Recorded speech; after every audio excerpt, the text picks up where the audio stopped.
नमस्कार किसान साथियों, स्वागत है आप सभी का एक बार फिर से मालवा की खेती यूट्यूब चैनल पे। किसान साथियों, लहसुन की फसल एक हाई वैल्यू क्रॉप है, या यूँ कहें कि इसमें लागत भी अधिक है तो इसमें मुनाफे का जोखिम है वो भी अधिक है। लेकिन किसान साथियों, इसकी लागत को हम थोड़ी सी समझदारी से कम कर सकते हैं, कम लागत में भी अच्छा उत्पादन ले सकते हैं।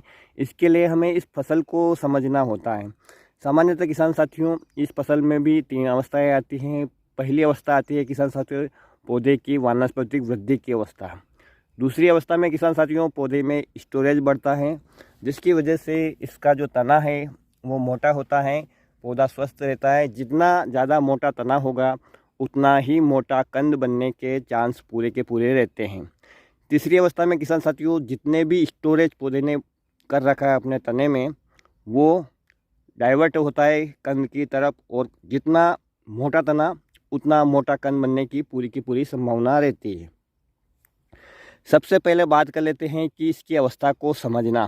क्योंकि किसान साथियों हम इसमें खर्च तो इतना कर रहे हैं, लेकिन यदि उसे सही समय पे करें तो ही हमें फ़ायदा होता है। समय निकलने के बाद किसान साथियों उसमें हम चाहे कितना भी खर्च करें, हमें कोई फ़ायदा नहीं मिलता है।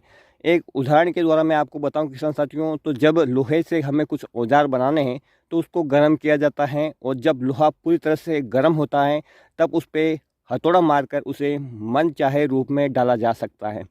ठीक इसी प्रकार से हम यदि अपनी फसल को समझ लें कि वास्तव में उसकी ज़रूरत किस समय क्या है, फसल में किस अवस्था में हमें पोषक तत्वों की पूर्ति करना है, कौन से पोषक तत्व उस समय आवश्यक है, यह समझ ले तो किसान साथियों कम लागत में भी हम अच्छा उत्पादन ले सकते हैं। हमें पता ही नहीं है और हम लास्ट तक खाद पे खाद डाल रहे हैं। बात वाला खाद फसल को मिलेगा कि नहीं मिलेगा, उसका लाभ उसको मिलेगा कि नहीं मिलेगा, ये सोचने वाली बात है। सबसे पहले बात कर लेते हैं किसान साथियों पौधे की शुरुआती वानस्पतिक वृद्धि अवस्था, यानी बुआई से लेकर किसान साथियों मान ले तो 60 दिन तक आपके पौधे की वानस्पतिक वृद्धि है वो बहुत तेज़ी से होती है।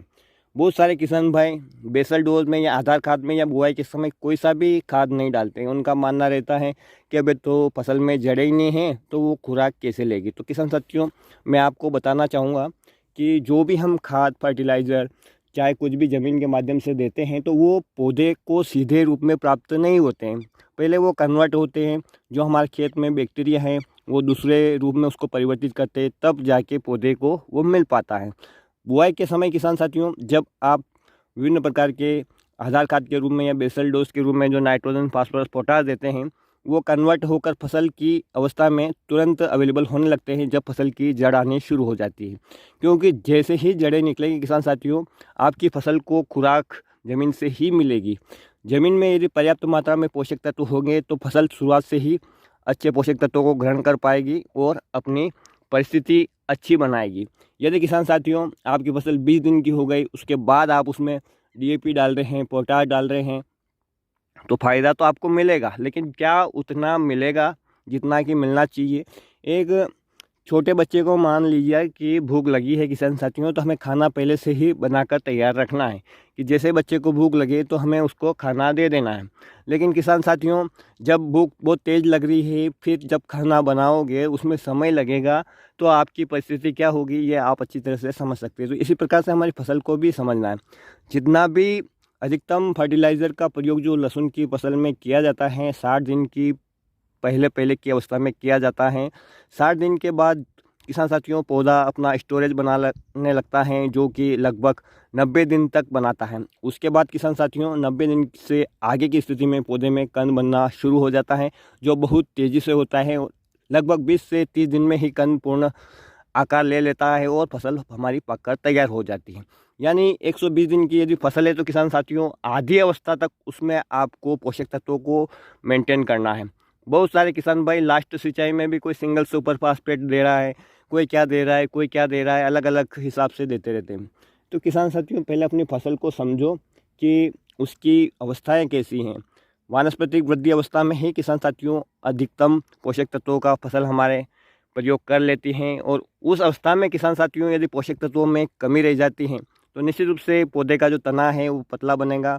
जब पौधे का तना पतला है तो किसान साथियों गांठ मोटी होने की कोई भी संभावना नहीं है। और जब एक बार पौधा इस प्रकार से कुपोषित का शिकार हो जाता है तो चाहे आप दुनिया भर के खाद डालो, दवाई डालो, कुछ भी रिजल्ट मिलने वाला नहीं है, क्योंकि उसकी समयावधि उस समय तक पूर्ण हो चुकी होती है।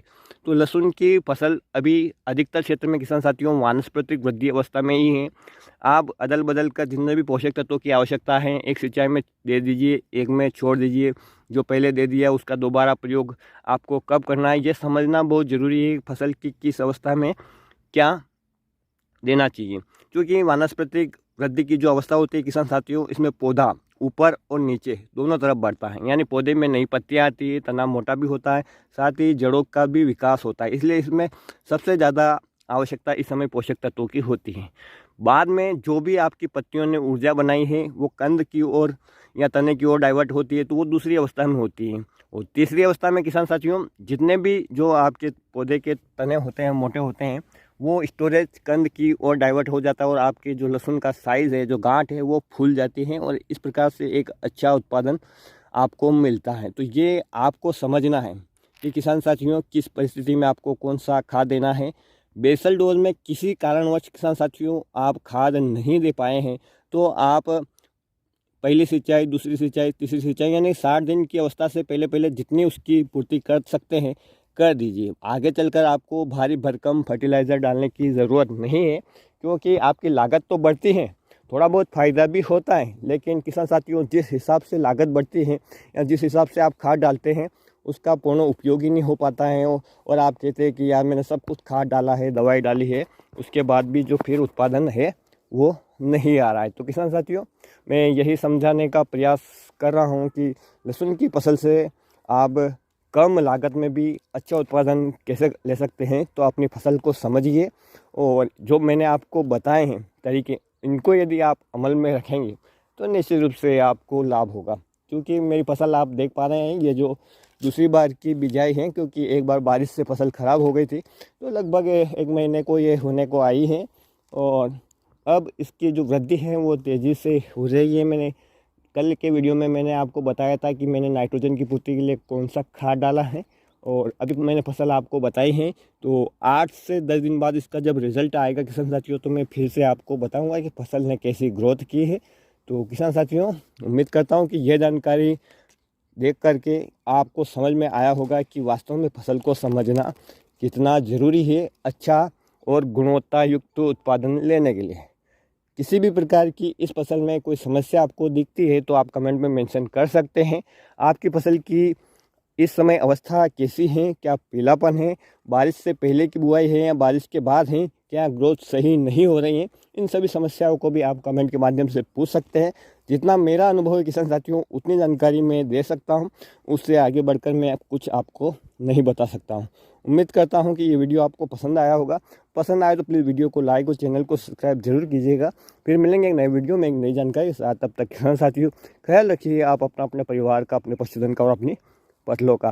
वीडियो देखने के लिए आपका बहुत बहुत धन्यवाद। जय हिंद, जय जवान, जय किसान।